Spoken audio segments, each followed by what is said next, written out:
Hello, everyone. My name's Steven, and I know what it's like to have a dream and overcome every possible and impossible difficulty on your way.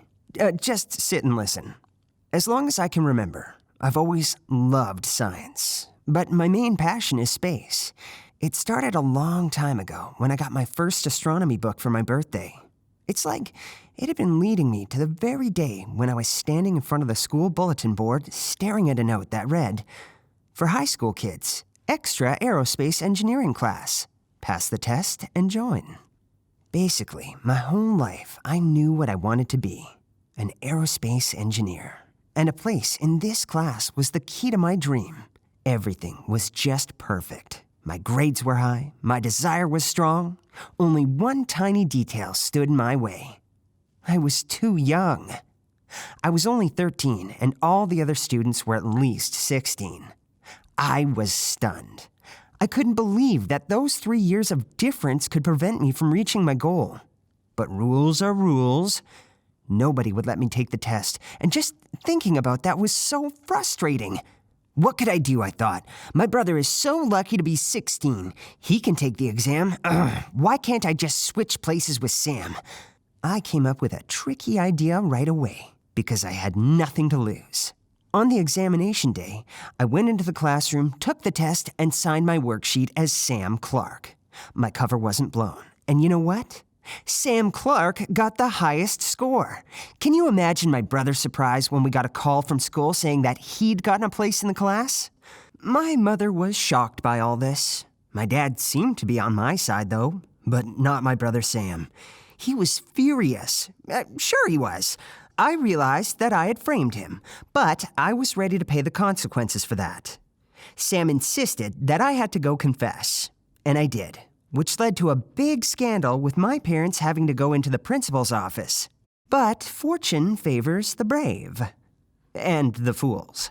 Against all odds, it was decided that they would give me a chance and let me attend the aerospace engineering classes. On the wings of happiness, I arrived at that sacred door on the appointed date. I was sure the worst was over. But never have I been so wrong. I found myself among some really bright-minded students who were both older and more experienced than me. And they all knew that I had gotten my spot in this class by fraud. The work was very difficult, much more difficult than I had expected, and the teacher pretended to not even acknowledge my existence. It seemed that everybody was discriminating against me. I was so embarrassed that I just couldn't concentrate on the lecture, and when it came to the practice task, I failed spectacularly. I became the laughingstock on what I thought was the most important day of my life. I didn't even want to go home after the lesson to see the look on my parents' faces. I found a quiet place on a bench in the schoolyard where I could be alone and drown in my own sorrows. Suddenly, I heard a light-hearted giggle behind my back. There we go, I thought. Steven is going to be mocked in 3, 2, 1. Hey, mastermind! Having a bad day, huh? That was Angela, a girl from my new class. She was actually smiling and being really nice. I have no idea why she decided to check on me, but she did. She told me to get myself together, that it was my choice to get the ball rolling, and that I had to be responsible for it. Angela offered to help me with my studies for the first couple of weeks. We became really good friends. We spent all our breaks in the library, and it turned out that it was even more exciting to study with a friend rather than on your own. Now everything was going like clockwork. I was getting fewer and fewer nasty looks from my classmates. I'd managed to get an excellent grade on the project I had failed on that first day, and I even took part in an interstate math competition with the other 5 best students in my class. But, for some reason, Angela wasn't among them, though she seemed to be one of the brightest minds in class. And then I started noticing that she was really exhausted all the time. She'd often arrive late for classes, and she was rarely ready with her homework. When I tried to ask her what was going on, she just waved it away with a joke. But one Saturday, I was in the mall shopping with my family. We were at the checkout when I saw Angela packing and wrapping pasta, milk, and salad for us. She didn't see me because she was too busy working. The next day at school, I confessed to Angela that I saw her and where I saw her and asked if I could be of any help. But she was standing with a poker face and coolly said, "Why didn't you say hi then?" I just ran out of words and couldn't help staring at her with a stupefied face. She then turned around and left me standing in the schoolyard all alone. Oh man, I couldn't lose my best friend. No way! But Angela just wouldn't talk to me anymore.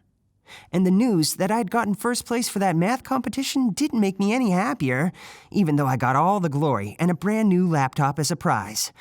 I just didn't know how to make up with Angela. So, I found the courage and went up to her younger sister in the school cafeteria.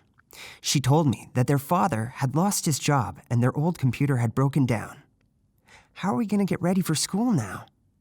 Now it all made sense. That very evening, I headed to Angela's house. I left a big box on the doorstep, knocked on the door, and hid behind a tree. I saw Angela open the door, take out the new laptop, read my note, and cry. My heart skipped a beat when I was walking up to the classroom the next morning and I heard that lovely giggle behind my back again. "Hey, Mastermind, what's up?" Oh, well, what was there to say? Yeah, I admit it was less than honest to lie about my age to get a place in that class. But still, I've proven to myself and everyone that I deserve to study with my older classmates, and together with that experience, I now know what it means to be a friend. If you have a dream, fight for it.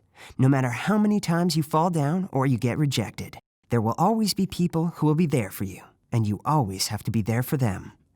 And what rules have you broken to make your dreams come true? I'd be glad to read your stories in the comments. If my story inspired you, don't forget to share it with your friends. It might be useful for them as well.